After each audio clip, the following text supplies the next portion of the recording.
একটা কোশ্চেন তোমার বোর্ডে দিচ্ছি, এটা কমন কোশ্চেন, বাট তোমরা কেউই গুগল টোল দেখবে না, না দেখে বা বইয়ের সাহায্য দেবে না, নিয়ে এই প্রশ্নগুলো উত্তর করবা। She married dash a rich man, এতে হচ্ছে অফ, বিতে হচ্ছে টু, সিতে হচ্ছে উইথ, আর ডিতে হচ্ছে অন। এই কোশ্চেনটা আনসার কি হবে? ঝটপট আনসার করো, আমি প্রশ্ন বলবো তারপরে তোমাকে আমি জিনিসটা বলবো যে কি করতে হবে। এখন এই প্রিপোজিশনের ক্ষেত্রে খেয়াল করে দেখো যে এই প্রশ্নটা দেখো, বলছে she married dash a rich man, সে একটা কি করলো, ধনী লোককে বিয়ে করলো। 38তম বিশেষ পরীক্ষায় কোশ্চেনটা আসছে এবং অন্যান্য পরীক্ষায় বহুবার এই কোশ্চেনটা আসছে। তোমাদের আনসারটা কি হলো? তিনটা হয়ে গেলো, কেউ অফ বললা, কেউ টু বললা, কেউ উইথ বললা।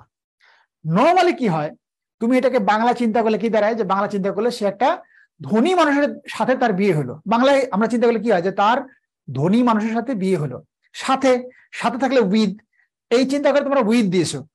কিন্তু এটা তো মনে করো যে ভাষাটা তো আমাদের বাংলা না, ভাষাটা হচ্ছে ইংরেজদের, ওরা একটা ওয়েতে কথা বলে, ওই যে ওয়েতে কথা বলে ওই ওয়ে অনুযায়ী একটা ফিক্সড প্রিপোজিশন দিয়ে সেই ধাঁচটা ধরে।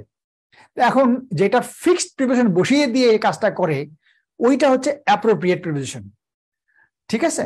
আর যেটা ফিক্সড বসানো যায় না, ইচ্ছা মতো যেটা বসে সেটা হচ্ছে জেনারেল প্রিপোজিশন। তাহলে এখন দেখো যে এই যে তোমরা যারা উইথ দিয়েছো, এটা তোমরা বাংলা চিন্তা করে দিয়েছো, বাংলা চিন্তা করে দেওয়ার কারণে উইথ আনসারটা গোল্লা হয়ে গেছে, আনসারটা হয় নাই। তো এইটা যখন হয় নাই, তার আনসার কি হবে? হয় টু হবে অথবা অফ হবে। এই যে ম্যারিডের পরে আমার বাংলা চিন্তা করলে আসে উইথ, কিন্তু উইথটা গোল্লা হয়ে গেল, এইটাই হচ্ছে অ্যাপ্রোপ্রিয়েট প্রিপোজিশন। তাহলে বন্ধুরা তোমাকে কি করতে হবে? এই জায়গাটা তোমাকে এটা মনে রাখতে হবে, মুখস্থ করতে হবে। ওকে, এই জায়গাটা শেয়ার মানে এটা মুখস্থ করতে হবে তোমার। সেটা হচ্ছে যে যে এই প্রিপারেশন গুলো যেহেতু বাংলা চিন্তা করে হয় না, তা আমাকে এটা মুখস্থ করতে হবে। এই মুখস্থ করার জন্য দেখবা যে এটা 700-800 প্রিপারেশন মুখস্থ হলে তো মনে থাকবে না।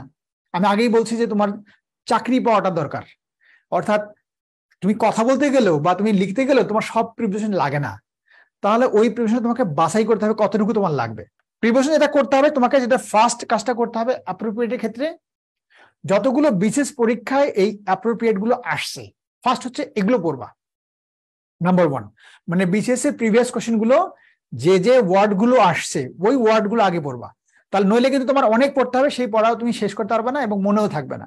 এখন এখানে খেয়াল করো যে এই যে ম্যারিডের পরে উইথ বসলো না, তাহলে কি বসে ম্যারিডের পরে? আমরা জানি ম্যারিডের পরে টু বসে, ম্যারিড টু। হ্যাঁ, এটা হচ্ছে ফিক্সড।